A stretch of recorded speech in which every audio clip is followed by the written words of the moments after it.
Hey everybody, how's it going? Mike from the Focus Garage here, and in today's video we are going to be discussing the brand new Harley Davidson Sportster S. So without any hoopla, let's jump right into it. We've got a few different things here about the bike that I want to touch on. I am going to want to touch on kind of the looks of the motorcycle, the power of the motorcycle, how it falls into Harley Davidson's lineup, and how I think it's going to be received by the general public. Now, as you may or may not have already seen, a lot of these motorcycle YouTubers have started to get their hands on this bike. Harley did have a press event where they invited some people out to California, Los Angeles, to actually check out these bikes, ride them, and share their thoughts and feedback. It didn't look like there was any kind of press embargo on these bikes, and I'm starting to see these videos trickle up on YouTube already. So that's really cool that Harley, not trying to hype this thing up for 3 years and lose the momentum about it. They released kind of their full press release about it early in July, and then just here in late July, a few weeks later, they've already got people on them and they're sharing their thoughts. So that is killer. Now, first thing I want to talk about is the look of the motorcycle. As you're aware, this is carrying the Sportster name. It's dubbed the Sportster S. What it's going to do, at least in my opinion here, is pretty much take over the Sportster line. The current generation Sportster is very long in the tooth. It's been around for quite some time. It's got a very old Evo engine in it, and I don't think that bike is much longer on this earth. It's sad because it's obviously one of their more popular bikes and it's been around for a long time. It's got a huge following, but Harley Davidson is trying to kind of branch out more into that new customer segment. Instead of just selling bikes to the people that have owned, Harleys before, this bike you can tell is kind of an attempt to go for something a little bit different. If you're not already familiar with the Harley Davidson Pan America, which is their adventure sport touring bike, this Sportster S uses a very, very similar Revolution engine drivetrain to the Pan America. Now, in the application of the Sportster S, it has been detuned, so it makes less than the 150 horsepower that you would find in the Pan America. This has been done through tuning, as well as I've heard some different engine internals. Now, I'm not sure if that's camshaft related, crankshaft, valves, cylinder head design, anything like that. But it's not going to be a simple matter of just flashing a tune on the bike and regaining, or reclaiming the horsepower that the Pan America has. It's a little bit different. I think this bike is geared more for download torque, where the Pan America is kind of more of, you've got the up end, the Revy power band there. Obviously, the Sportster is kind of more of that cruiser style motorcycle. It's meant to have that torque down low, pull away from stoplights and everything like that. With the Sportster S, I do like the design of this. However, once I started seeing people ride these in reviews, I don't know if I love it as much. Rather than sitting in the bike, a lot of these motovloggers and YouTubers and just reviewers that I've seen in videos on these bikes, you're kind of awkwardly on the bike, and there's this huge debate of what controls are better, whether it's the forwards or the mids.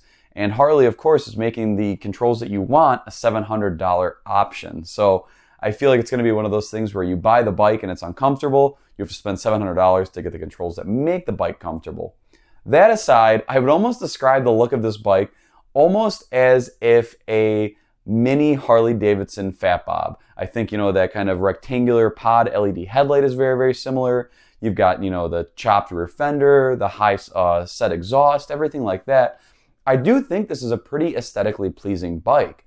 Now, for all the Harley purists, it's obviously not going to sound like a Harley. You're not going to get that potato-y, thumpy V-twin noise because this is an overhead cam, liquid-cooled engine, so it's much different than an air-cooled V-twin. It is still a V-twin, but it's got a lot of different characteristics from your standard Harley-Davidson V-twin like you'd find in a Milwaukee 8. As far as the rest of the look of the bike goes, it's pretty nice. It's got a nice little well-integrated digital center screen there. It does a whole slew of different things. The handlebars are very, very similar as far as control-wise to what you're going to find in the Pan America versus your traditional, touring bike or softail bike. So you've got kind of their modern aesthetic of, all the multifunction controls on the handlebars. The tank is pretty cool. It's almost got a sport bike style flip up for the fuel filler there. That's a little bit different. I haven't really seen that before on any kind of modern Harley.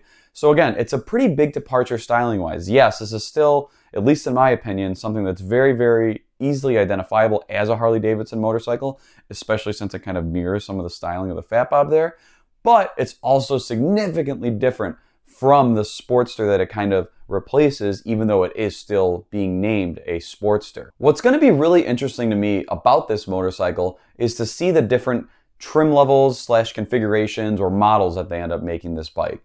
So this particular one obviously is the Sportster S. Now, what's going to be interesting is I'm sure you're probably going to have like, a special or an ultra or, like an iron edition and things like that. And you're going to be changing all of the ergos of the bike, so they'll have different bars. You'll probably see some with like, lower bars, mini apes on it. You'll probably see some that don't all have the high swept exhaust like that. You'll probably see, maybe duals on some of them.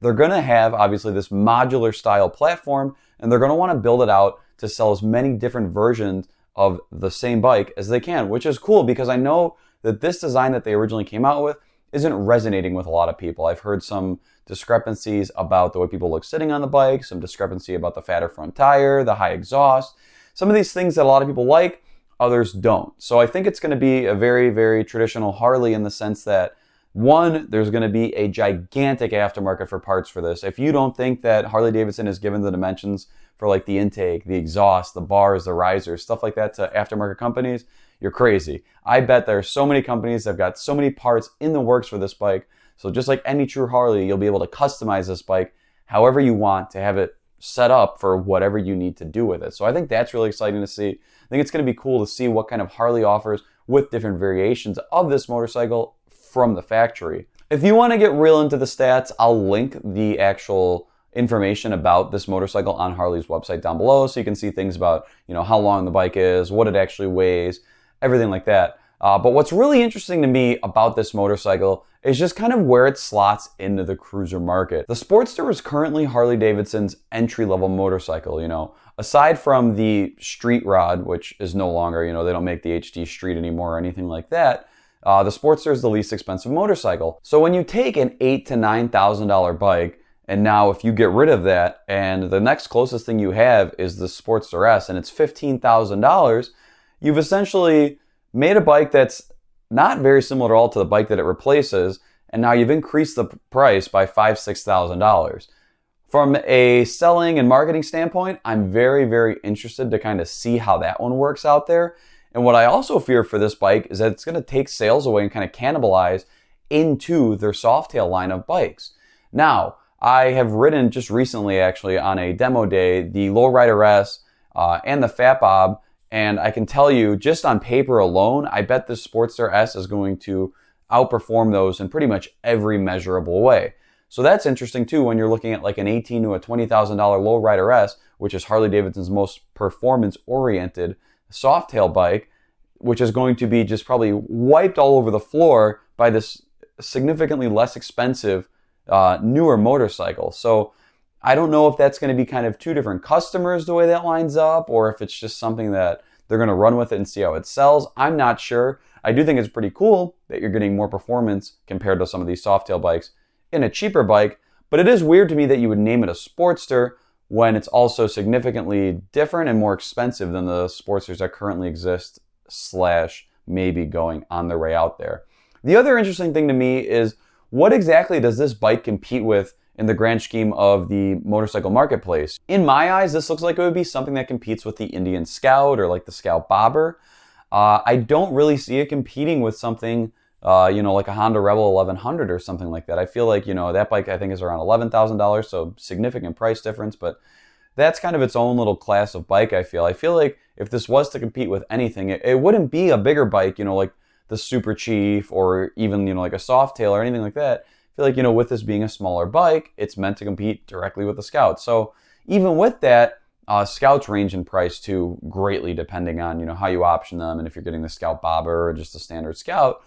This is more expensive than most versions of the Indian Scout. So I'm not sure kind of what was thought about that, how that worked out. But from what I've seen about this bike so far, I like it. I like that they're really stepping outside of their box there. They're stepping outside of their comfort zone, and they're making something that looks interesting and it's getting people talking. Now, I'm not exclusive enough of a YouTuber here or a motorcycle, vlog or anything like that to be invited to the press event. Maybe one day I will be with the support of you guys liking and commenting and subscribing to these videos.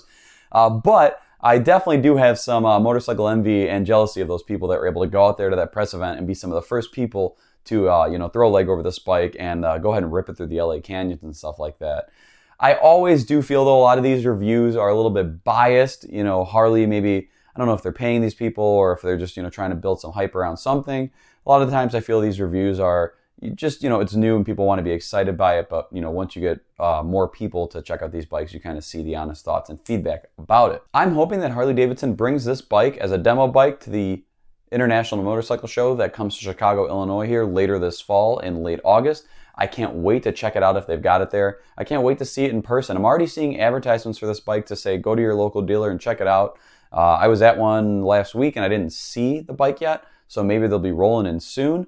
But again, this is a really well done on Harley's side marketing effort of this bike. They released it officially in early July. They've got people on it by late July, and I bet you'll probably be able to buy one by later this year. I can't wait to see the different variations of this bike, and I can't wait to see how it's received by the public. It's going to be interesting because Harley, as we know it in a bunch of different videos that I've covered, is stuck in that kind of stalemate of, do we want to keep making bikes that make people happy that have owned Harleys for 30 years? Or do we realize that these people are going to eventually stop riding and then we don't have any new people to sell these bikes to? They need to appeal to new riders, and I think this is a pretty good way to do it. Sure, it's a little bit pricey, but at least it's not your stereotypical Harley where it's just this chromed out thing that's been around for 20 years. This is pretty much new from the ground up. It's utilizing this powertrain that's in the Pan America, which I've already ridden, and that is a fantastic powertrain. Yes, it doesn't sound like a Harley, but that's okay because it's still a V-twin. It still looks like a Harley, in the case of the Sportster S at least. And it's got, I would imagine, pretty good potential. These engines, I can't wait to see if kind of people hop them up. A lot of times overhead cam engines aren't as easily moddable as something, where it's like a cam in blocked, with pushrod design. But it's going to be really interesting to see. So if you guys like this bike, let me know down below. If you guys don't like this bike, tell me as well. I can't wait to hear your thoughts about this motorcycle. We live in an interesting time, and I can't wait to see what the future holds. This is Mike from the Focus Garage signing off, and I will catch you in the next video.